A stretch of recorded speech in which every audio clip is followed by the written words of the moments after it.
Wisdom is the principal thing. Therefore, get wisdom. And with all that getting, get understanding. Hi, I'm Nuni Mutawung, and this has got you a space to learn, unlearn, grow in understanding and in love as far as relationships are concerned. Thank you so much for tuning in. We are releasing episodes every Friday, 1 p.m.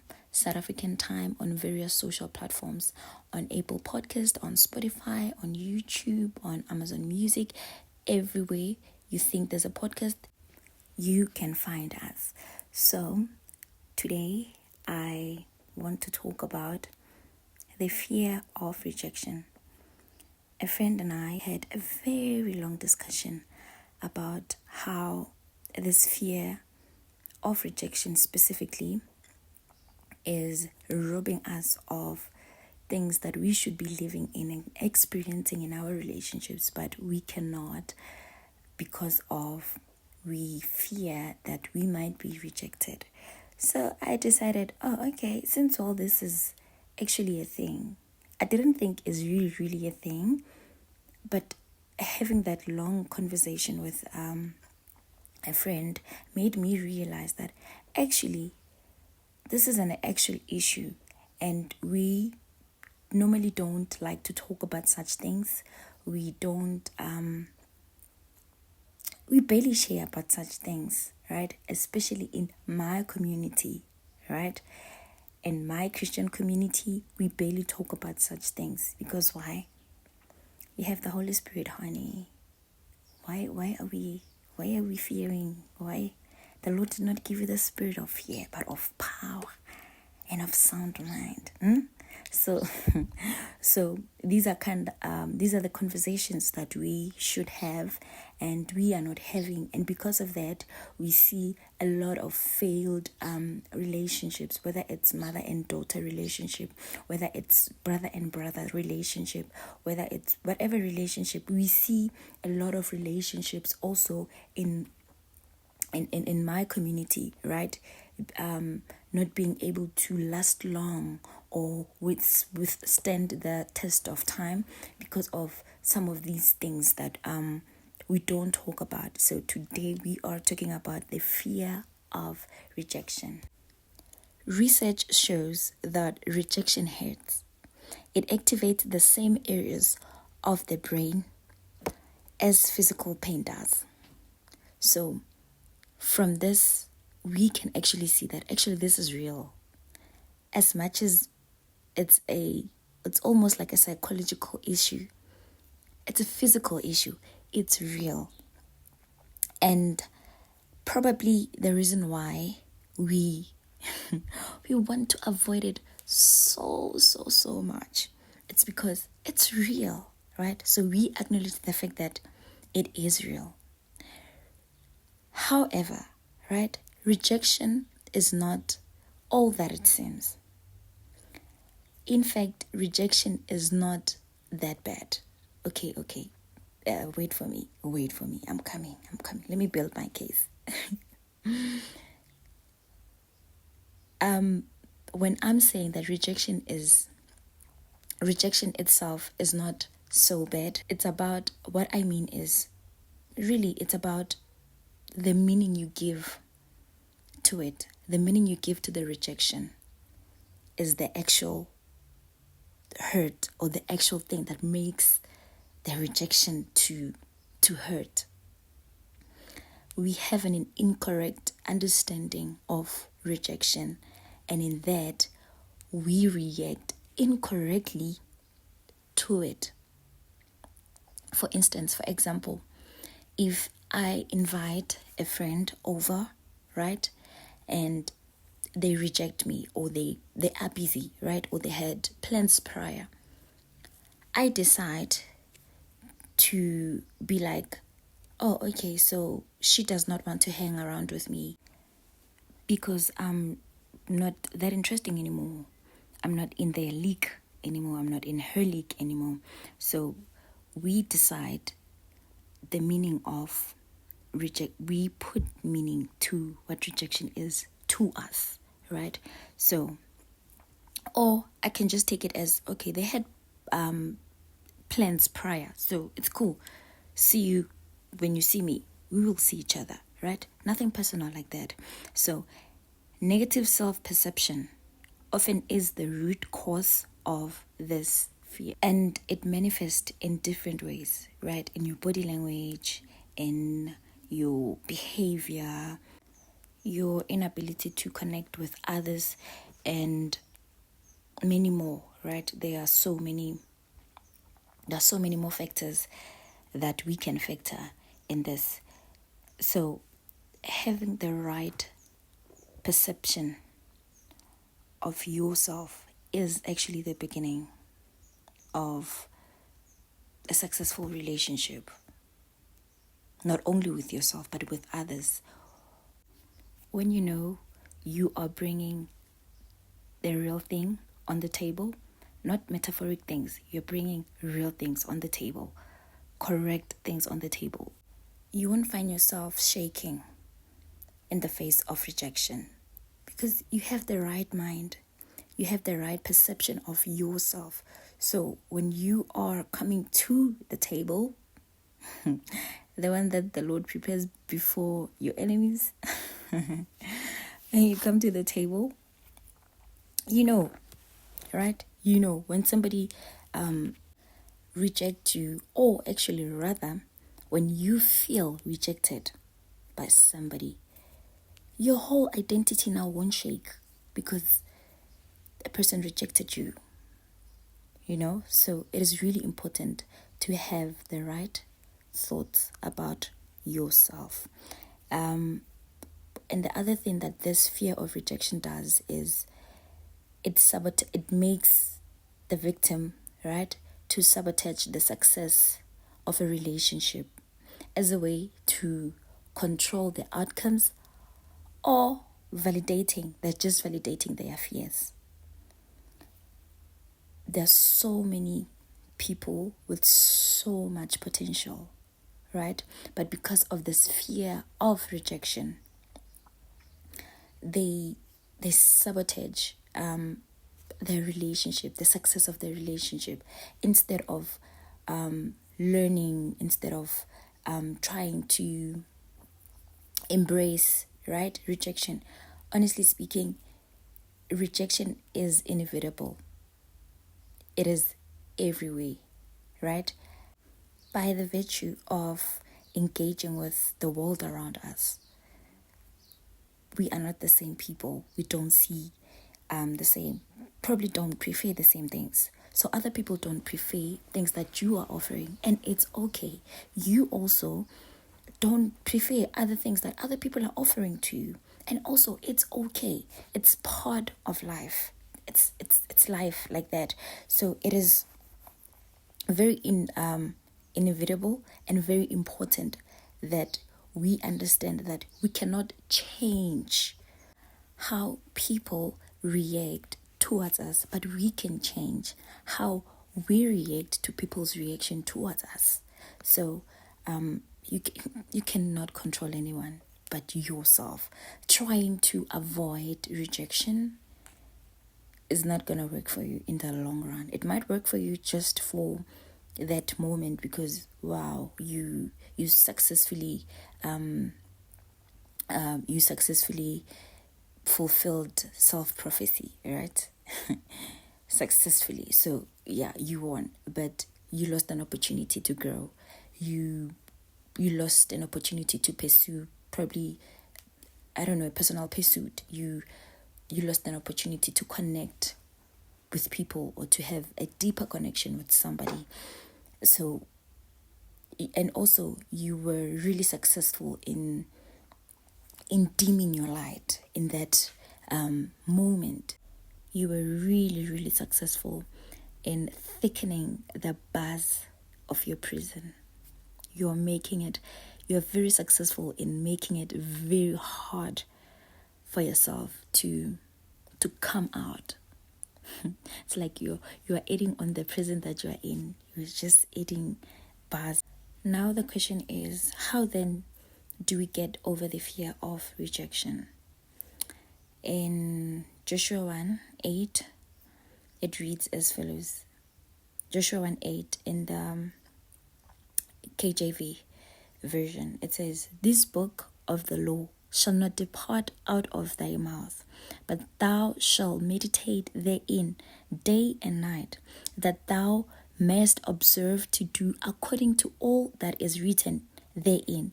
For then shalt make thy way prosperous, and then thou shalt have good success." So, good success, your success in your relationships, is somewhat connected to how successful you meditate on the right things and how successful you are able to think the right thoughts about yourself. So here it says, okay, "For then shalt make thy way prosperous." So you make your way. "Then thou shalt have good success." So you decide the channel you want to use to succeed, right? And after that channel that you've chosen, you'll have a good success.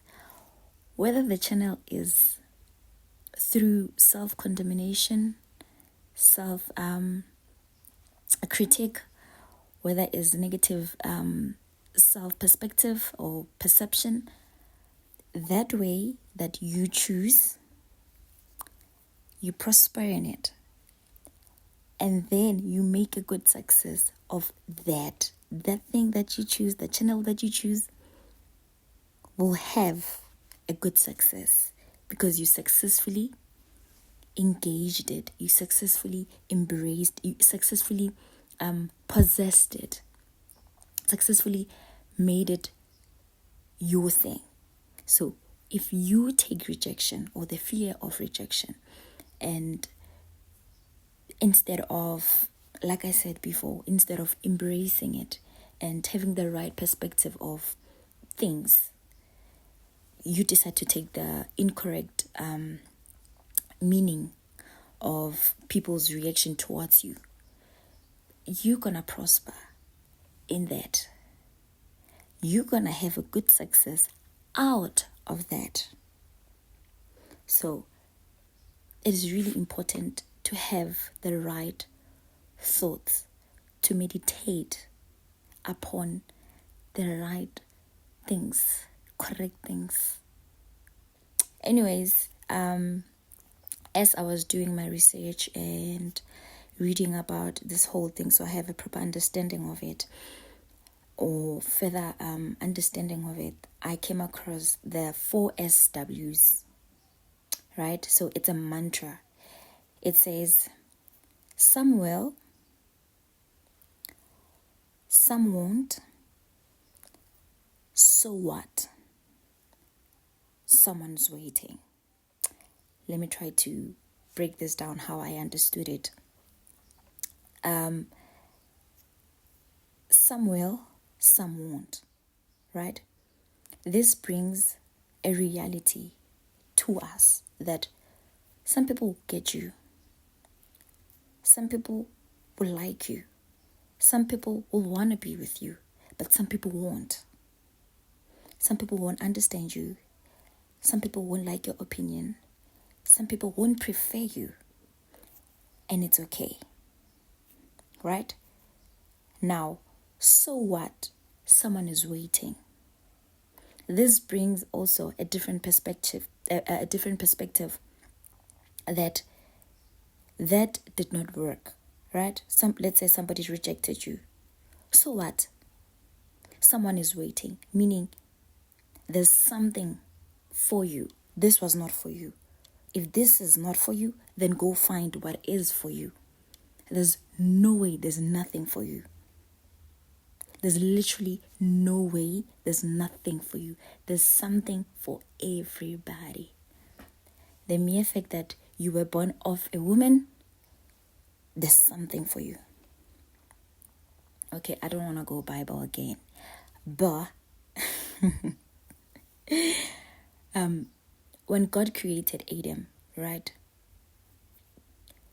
there was a garden for him already. Right? So God did not make us to come here on earth to lack things. Right? Also, the scripture that we like to use normally when we talk about marriages or whatever, that is, it is not good for a man to be alone. Right? So God created him, right, a suitable helper. So there is help for us. There is that which belongs to us. So there's no way that there's nothing for you. So if somebody rejected you, so what? Someone is waiting. There's something that is waiting for you. Move on, right? And also this introduces the factor of resilience, right? You hang in there until you find what's yours. You continue to push until you find what's yours because it's there. So let me say that mantra again. It says, some will, some won't. So what? Someone is waiting. Now that we know that avoiding rejection is not ideal, how then do we handle rejection? Well, you can build your self-esteem and self-compassion.